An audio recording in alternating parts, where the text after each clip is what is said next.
At a luxurious billionaire's birthday gala, a young black girl working as a caterer suddenly stops. Her eyes locked on one thing, the ring on the millionaire's hand. She whispers, "Hi, sir. My mother had the same ring." The music stops, the guests freeze, and in that moment, the secret he buried for 30 years comes crashing back to life. Who was this girl? And what dark truth had the world's most powerful man hidden, even from himself?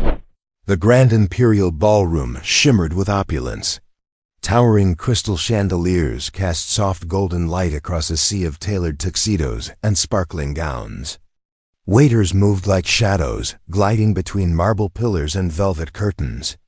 At the center of this magnificent world stood Gregory Hargrove, one of the richest men in the state, sharp, elegant, and surrounded by foreign dignitaries, celebrities, and city elites celebrating his 75th birthday.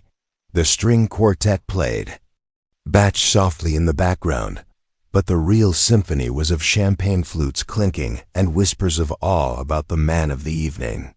Few had risen from poverty to prominence like Gregory, but even fewer knew the real cost. Near the catering corner, a 14-year-old black girl with tightly braided hair and a nervous heart clutched a silver tray of hors d'oeuvres. Her name was Nia Lewis. Her white blouse was slightly oversized. Her black slacks hemmed by her aunt just yesterday. She wasn't supposed to be here. The event was too exclusive, too adult, but her Aunt Cheryl, who ran the tiny catering company hired for the event, was desperate. 2 servers had canceled, and the budget barely covered rent this month. Cheryl had begged, "Just this once, baby. Girl, please." So Nia agreed, not knowing fate would place her steps from a man who held a secret that could shatter his empire. She carefully weaved through the crowd, tray balanced, face still and polite, but eyes wide with quiet curiosity. She didn't belong, not among the glitter and diamonds, but she had a job to do. When she reached the main table, Nia froze. There, seated at the center, laughing beside a senator and wearing a cream dinner jacket and gold cufflinks, was Gregory Hargrove. But it wasn't his smile or fame that caught her attention. It was the ring on his right hand. A thick, vintage gold band crowned with a striking blue sapphire, flanked by small diamonds.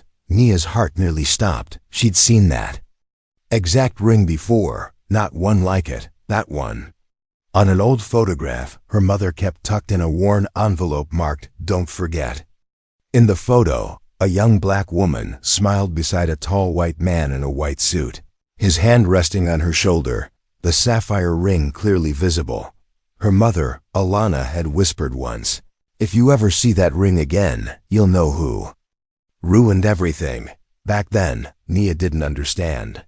Her mother died of a rare illness when Nia was only 8.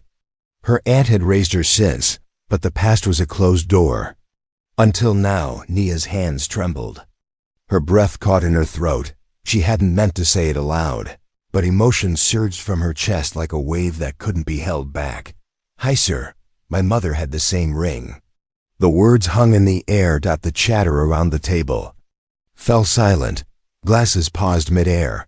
Music faded to a murmur. Dozens of heads turned. Gregory Hargrove's smile faltered. His eyes slowly moved to Nia. For a moment, he simply blinked, then froze. His gaze locked onto her eyes, wide and trembling. Her skin, her cheekbones, even the shape of her mouth. Something about her was hauntingly familiar. He looked down at the ring, then back at her. The ring, the face, the memory. Suddenly the room was quiet, suffocatingly so. The senator leaned closer, confused. Did she say her mother had the same ring? Nia felt like the floor might swallow her. She wanted to disappear, but she also needed the truth. She spoke again, her voice softer but steady. "My mom. She used to show me a photo. A man with that ring. She said he was the reason she left everything behind." Gregory stood up abruptly, his chair scraping loudly against the marble floor. Every eye followed him. His hands trembled. "Your mother's name?" he asked, voice shaky. What was her name?" Nia hesitated. "Alana Lewis," she whispered. A collective gasp rolled through the room. Several guests exchanged stunned glances.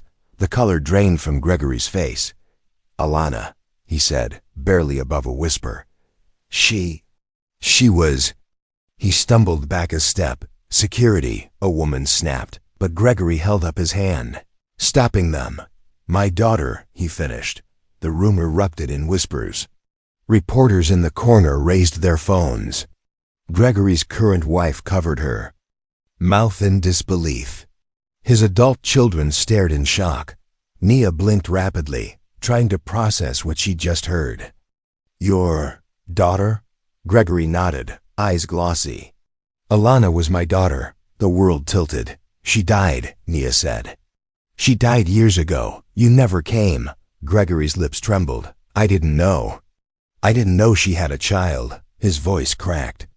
I failed her. She fell in love with a man we didn't approve of.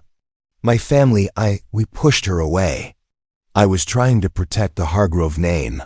I thought she'd come back, but she never did."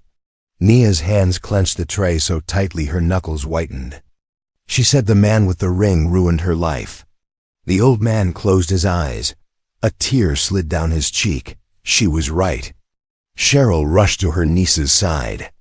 "We need to go," she whispered, grabbing Nia's arm. But Gregory stepped forward. "Please, wait. Just give me a few minutes. I need to talk to her. To you both." Cheryl's eyes flared. "You had your chance, years ago. I didn't know." He cried, "Please." Nia looked up at her aunt. Her eyes filled with questions she'd carried her whole life. And after a long pause, Cheryl nodded. 5 minutes. That's all."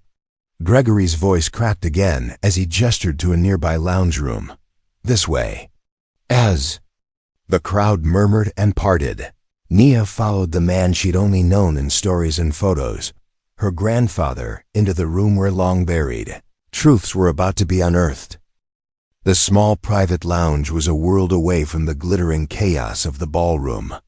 Thick velvet curtains muffled the outside noise, and golden wall sconces bathed the room in a soft, intimate glow. A crystal decanter sat untouched on a walnut table, but none of it mattered. Nia, barely 14, stood in silence. Gregory Hargrove, the man hailed outside as a visionary, a philanthropist, and a titan of industry, now looked nothing like the portrait of power that adorned newspapers. He looked like a man being haunted. "I don't even know where to begin," Gregory said, lowering himself into a chair. His hand, the one wearing that unmistakable sapphire ring, trembled as it brushed his silver hair back. Nia and her aunt, Cheryl, remained standing. Their posture was firm, cautious. The pain of the past lingered like a storm, cloud over every breath. Gregory looked at Nia again, truly seeing her now. "You look so much like her," he whispered. "The same fire in your eyes.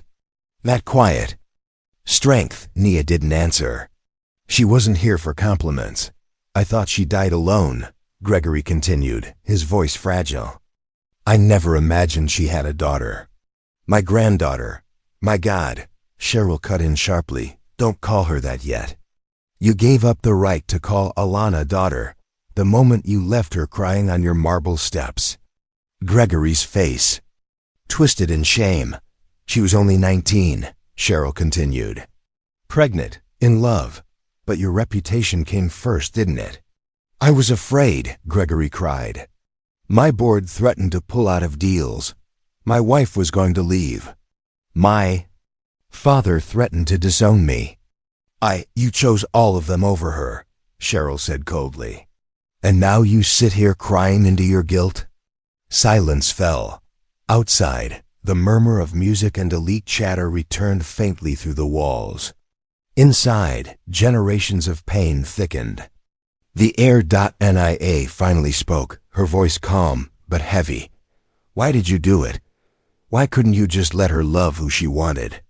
Gregory looked at her with glassy eyes. "Because I was raised a coward," he said, "in a family that only valued power and image. My father believed in bloodlines. Legacy over love, he used to say. I let him rule me. I let them shame me out of being a father. He bowed his head, the weight of his confession bending. His spine. I remember that night, he whispered. She came home crying, holding his hand. Marcus Lewis. I looked into his eyes and saw no threat. But they saw color, and that was enough to end everything. At the name Marcus, Nia's heart stuttered. My father? She asked. Gregory nodded slowly. I only met him once. On the same day I threw him out. I told him he wasn't welcome. In my home, or in my daughter's life.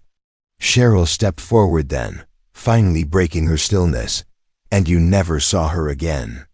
No, she moved into my one-bedroom apartment, Cheryl continued. Worked 2 jobs while pregnant. Gave birth alone, and you know what? She never once cursed your name. She just held Nia at night and whispered, "We'll make it without them." Gregory sat frozen, every word carving deeper into him.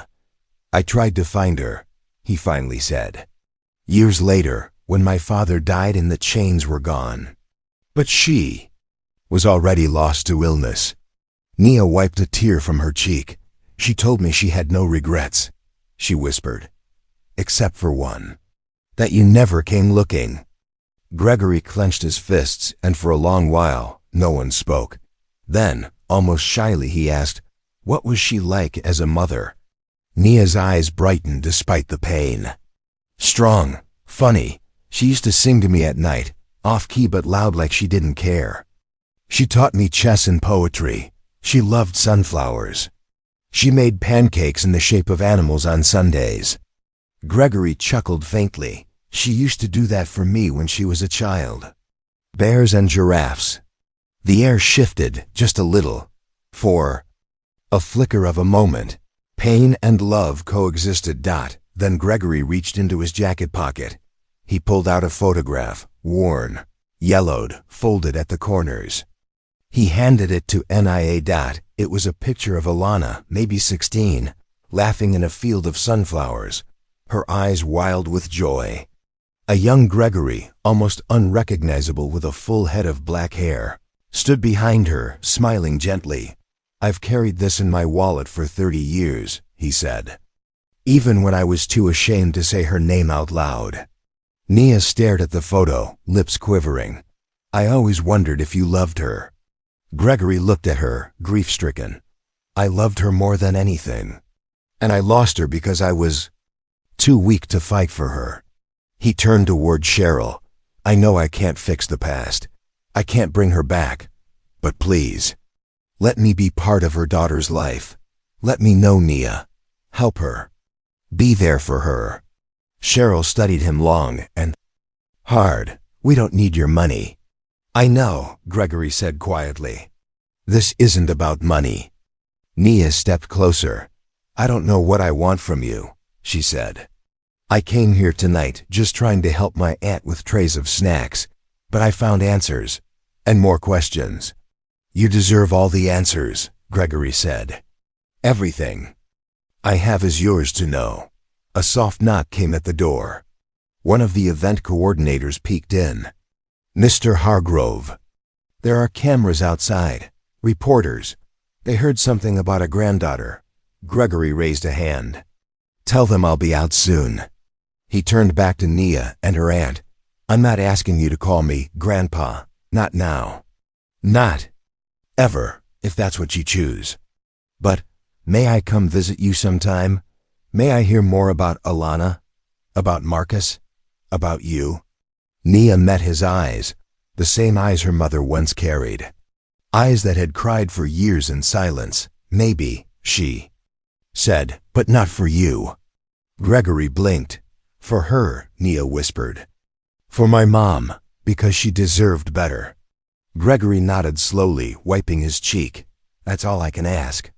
And in that quiet moment, in a room of velvet and gold, something stirred. Not forgiveness. Not yet, but the beginning of something. Knew a bridge over broken bloodlines, a seed of healing planted in a garden long overgrown with regret. Asterisk the moment Nia and her aunt stepped out of the lounge. The air outside felt different, thicker, louder. Flashbulbs exploded from every direction. Reporters crowded the exit, shouting questions like bees around a disturbed hive. "Mr. Hargrove, is it true you have a black granddaughter? Who's the girl in the catering uniform? Is this an inheritance scandal?"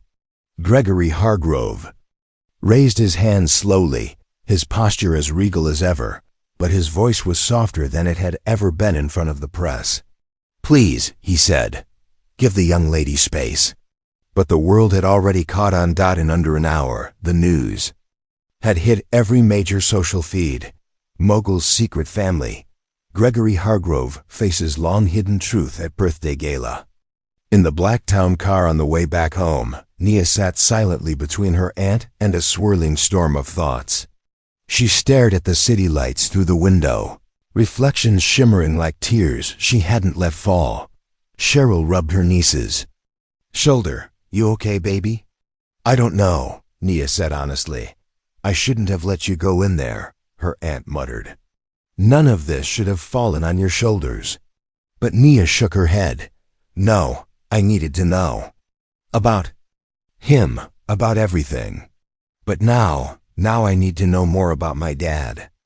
At that, Cheryl went quiet. Nia turned to her. "You never talked much about Marcus. I only know his name. I barely even have a picture." Cheryl's jaw clenched slightly. "It's complicated." "Was he a good man?" Cheryl hesitated. "He was a genius, charismatic. But he was also haunted." Nia blinked. "Haunted?" Cheryl nodded slowly. "By what your grandfather did. By the way society looked at him. By how he lost everything when he chose your mother." Nia leaned closer. "What happened after she died?" Cheryl exhaled deeply. "Marcus couldn't handle it. He got in his car after hearing she was gone, drove off into the rain. The police say he lost control and crashed, just like that." Nia's heart dropped. She had always imagined her father as a quiet hero.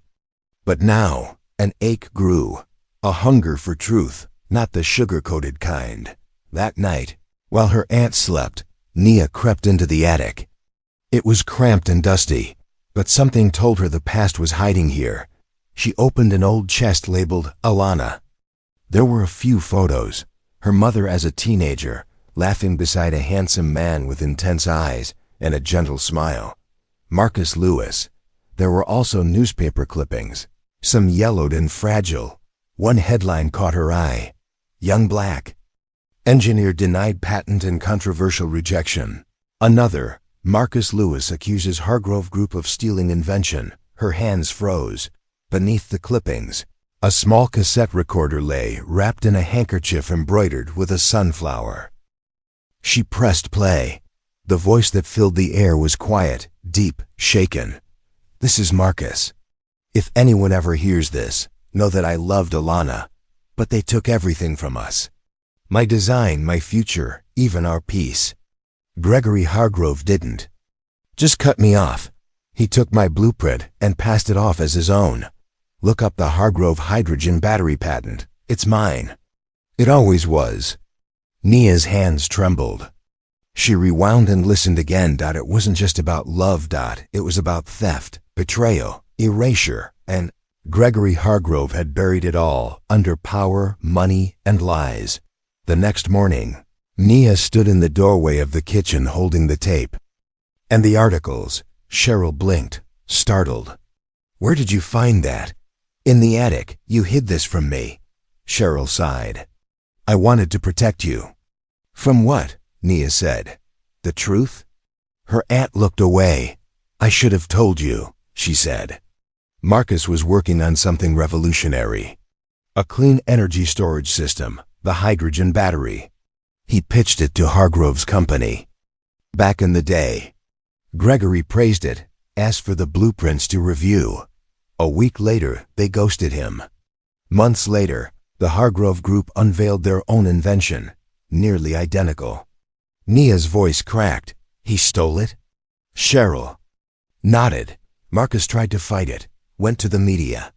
filed a lawsuit. But Gregory's lawyers buried him. The world called him bitter. Crazy, it ruined his career. Tears welled in Nia's eyes, so he lost everything, and then lost Mom. Yes, Cheryl said. And I nearly lost him too. But he stayed. Strong for your mom, until her illness broke him. Nia whispered, and now, that same man wants to be part of my life. The weight of everything sank in. Gregory hadn't just abandoned love. He'd erased a legacy. I stood tall, stronger now. He needs to know the truth. Cheryl's eyes narrowed. Are you sure? Yes, Nia said, but not for revenge. Cheryl tilted her head. Nia's voice hardened. For justice. For my parents, for me. 2 days later, Nia returned to the towering glass skyscraper of Hargrove Industries, not as a lost girl, but as someone carrying the full truth in her heart. She sat across from Gregory in his corner office, overlooking the city. He smiled gently, trying to mask his nerves. I'm glad you came, he said. Nia didn't smile back. She placed the cassette player on his mahogany desk. Hit play. Gregory froze. The voice of Marcus filled the room once again, and this time, Gregory couldn't escape it. He sat back, pale, lips parted. I didn't know. He had proof, he whispered. You buried his name, Nia said quietly. You stole his future. And you let my mother suffer in silence. Gregory nodded slowly, then dropped his face into his hands. I was a coward. Nia didn't disagree, but then she said, you say you want to make things right. Start with this, clear his name, publicly. Gregory looked up, startled. And if I do? Then maybe, Nia said, you'll deserve a place in my life. For the first time, the man who built empires understood that power couldn't heal, but truth could. And sometimes, it took a 14-year-old girl to remind a millionaire what real legacy means. Asterisk. The Hargrove Global Conference Room had never felt this quiet. Cameras were rolling. Reporters were seated. Every chair around the oval glass table was filled. Board members, legal advisors, executives, all waiting for the man at the head of the empire to speak. But Gregory Hargrove wasn't sitting. He stood, hands clasped, voice shaking slightly. As he looked into the lens of a dozen cameras and the eyes of a 14-year-old girl who'd cracked open his soul. This press conference, he began, is not about stocks, nor milestones, nor image. It is about truth, one I buried for decades, and one I will now set free. Nia sat in the front row, beside her Aunt Cheryl, holding a photo of her mother and father, Alana and Marcus, in front of the same sunflower field. Gregory now kept framed in his office. He cleared his throat. Many of you know the Hargrove hydrogen battery, a technology hailed as revolutionary. What most don't know is that the original blueprint was created by Marcus Lewis. Gasps. Gregory continued. He was a brilliant young inventor. He submitted his design to my company in good faith. We praised it. Then we stole it. We filed the patent in my name. We silenced him in court and ruined his reputation. No one moved. Nia stared, unblinking. My board begged me not to say this today. PR teams warned me. But there comes a time when hiding is worse than facing consequences. He paused, glancing at her. Marcus Lewis was more than a visionary. He was the love of my daughter's life. And he was my granddaughter's father. He stepped away from the podium. Today, I announce that all profits made from the Hargrove battery, every cent, will go into the Marcus and Alana Foundation to fund scholarships for young black inventors and students of color who've been ignored, erased, or underestimated. Like Marcus was, like I allowed. Nia's heart swelled with emotions she couldn't name, shock, sadness, but above all, something rare. Pride. It wasn't just an apology. It was a reckoning. In the weeks that followed, the world changed around her. Nia found herself on morning talk shows, podcasts, and magazine covers. But she remained the same girl who once carried a tray through a ballroom. Except now, she carried a truth that belonged not just to her, but to everyone who had ever been silenced. At school, her classmates watched her differently, not with pity, but with awe. One day, her science teacher pulled her aside after class. "I had no idea your father was Marcus Lewis," he said. "He inspired one of my graduate research papers. You must be proud." She smiled. "I am." One sunny Saturday, Nia visited her parents' graves. She brought fresh sunflowers, her favorite and her mom's. She knelt down between the stones, brushing dirt gently off each name. "I did it," she whispered. "They know now. The world knows what you were worth, what you built, what you loved." A breeze blew softly through the trees, as if her mother were answering. Behind her, slow footsteps approached. Gregory stood a few feet back, holding a worn leather-bound journal. "I wasn't sure if you wanted to see me here," he said. Nia stood up and walked over, nodding. "You came. That means something." He handed her the journal. "This was Alana's. I kept it hidden for years. I thought it would only remind me of my failure, but now I think it belongs to you." Nia opened it slowly. Page after page, her mother's thoughts, her poetry, notes about Marcus's invention ideas, baby name lists, doodles, even pages written after Nia was born. "She's got his eyes, and maybe, just maybe, my fire." Tears filled Nia's eyes. "Thank you." Gregory sat down beside her.